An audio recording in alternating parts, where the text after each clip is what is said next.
que alguns pontos foram colocados, mas a gente percebe que é a grande concentração das queixas está em cima da lista, né? A lista fechada. Eu acho que ele tem que observar o seguinte: o PT tem uma posição sobre isso, favorável, mas a reforma depende dos outros partidos, e o PT é minoria na Câmara, nessa tese. Então hoje, dentro do PT, a ideia está de abertura para uma outra solução, certo? Qual é a dificuldade que existe maior? É porque o financiamento público exclusivo, que é a proposta número 1 nossa, que reduz essa desigualdade das eleições e essa corrupção muito grande da compra de votos, ela está ligada muito à lista fechada. Por quê? Porque a propaganda, o controle da eleição passa a ser totalmente do partido na lista. A campanha é a lista. Todo mundo pedindo voto para a lista. Ninguém pode estar pedindo voto só para um e para outro, porque a ordem já está dada. Então, nesse sentido, é mais fácil o financiamento público funcionar como uma grande mudança. Isso é que eu quero deixar assim, que são os grandes argumentos para o financiamento público exclusivo. Agora, é claro, tudo é uma experiência. Se a gente não aprovar as coligações, né, quer dizer, eliminar a coligação proporcional e ficar a lista só partidária e o financiamento público exclusivo, eu tenho para mim que será uma grande experiência, porque o povo vai continuar votando do mesmo jeito, só que agora ele já sabe que votando nos candidatos do PT só pode eleger petista, né? De um modo geral, nós vamos estar livre um pouco disso aí. Por quê? Porque os votos que vão se somar e que vão para o cálculo da disputa com os outros partidos será essencialmente do PT. Hoje não, com as coligações, você tanto ajuda a eleger o do outro partido como o seu, dependendo da maneira que você escolheu. E se você viesse a manter, por exemplo, a coligação e aprovasse a lista, aí é que a bagunça era grande. Porque uma lista numa coligação, você já imaginou? Se tiver 5 partidos, cada um vai querer ter um. Aí o PT, que digamos tem uma proporção de voto muito maior, vai se submeter a isso.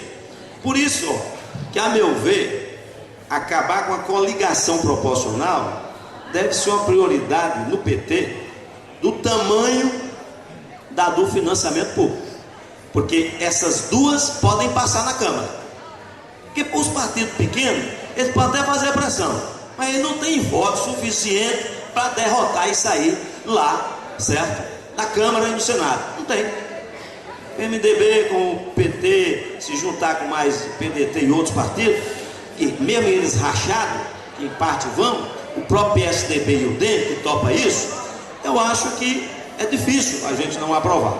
Agora, como o PMDB tem a tese, quer dizer, uma parte do PMDB tem a tese do distrital, e também o PSDB defende o voto distrital, pelo menos misto, isso aqui complica. Porque veja bem, se o PSDB ficar pé e o PMDB evoluir para o PSDB, que topa o distrital misto, vai ser difícil o PT com os outros partidos derrotar.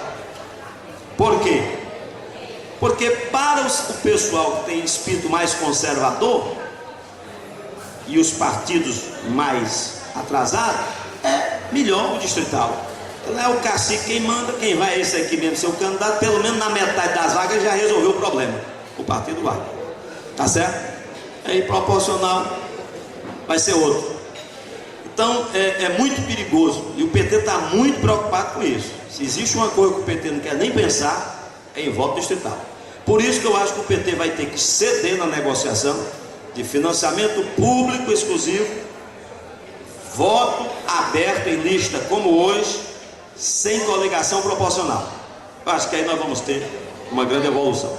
O outro ponto, que, quanto à parte interna, eu não vou nem perder tempo com isso. Eu acho que a lista não vai ser aprovada e o PT vai continuar montando sua chapa aberta, de maneira que participe homens e mulheres, mas o povo dizendo se vai eleger a mulher, se vai eleger o homem, etc. Eu acho que nós vamos evoluir para essa etapa. É possível dar um jeito para funcionar? É. O partido pode controlar suas campanhas, botar os nomes, limitar as atividades, avisar no TRE, na reunião do TRE, as reuniões, os comícios oficiais são esses. Ou seja, se o camarada do PT fizer uma atividade extra, ela já é ilegal, ou seja, ele já vai ser excluído da lista. Então, ele não vai fazer aquilo que o partido não autorizar, porque ele vai ser fiscalizado até pelos outros. Então, controle dá para fazer, mesmo com lista aberta e financiamento público de campanha. Limite de mandatos. Bom, o PT defende que no máximo cada parlamentar, né, no mesmo nível, deveria ter só 3 mandatos. Essa é uma tese dele. Embora o pessoal não tenha discutido isso, mas isso faz parte do texto. A dificuldade é saber se isso passaria na negociação com os outros partidos neste momento. Eu acho que o PT tem que estar defendendo isso, mas também podendo negociar esta possibilidade. E alguns dizem o seguinte: se acaba a coligação proporcional, já o controle que o partido tem é muito grande sobre os candidatos. Então ele pode internamente ter uma capacidade de renovação maior, principalmente se a escolha for direta, escolher a lista aberta, como a gente hoje elege a direção do partido, tudo no voto e ainda com a composição que poderia eventualmente ser paritária, homem e mulher, por exemplo, mas a lista se aberta. Eu acho que isso pode ser um fortalecimento interno do partido que ele vai resolver na sua estatuinte. Por último, aqui fala da iniciativa popular que alguns falam.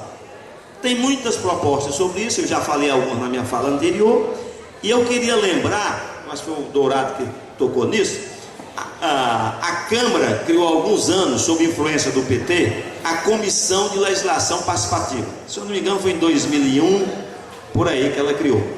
E esta comissão, já participei 2 vezes nela, 2 anos nela, ela recebe as propostas de qualquer sindicato, de qualquer ONG, de qualquer grupo de pessoas.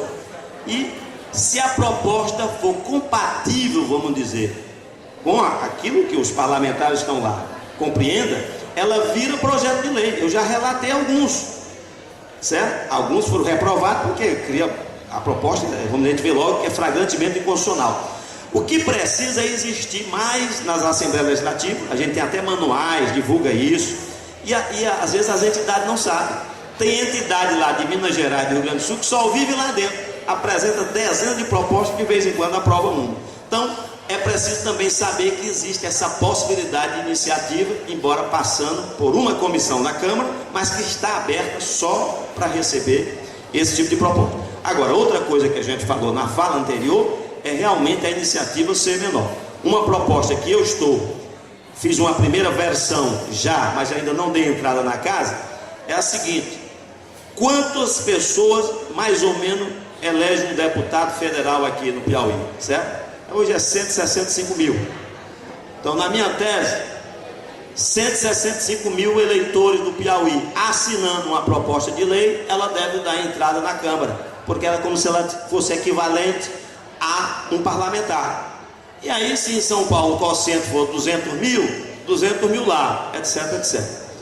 Então, ideias como essa que eu estou aqui falando, já tem várias cabeças pensando nisso, e pode até que uma dessas seja aprovada dentro da iniciativa, porque o que vai ter problema para o deputado?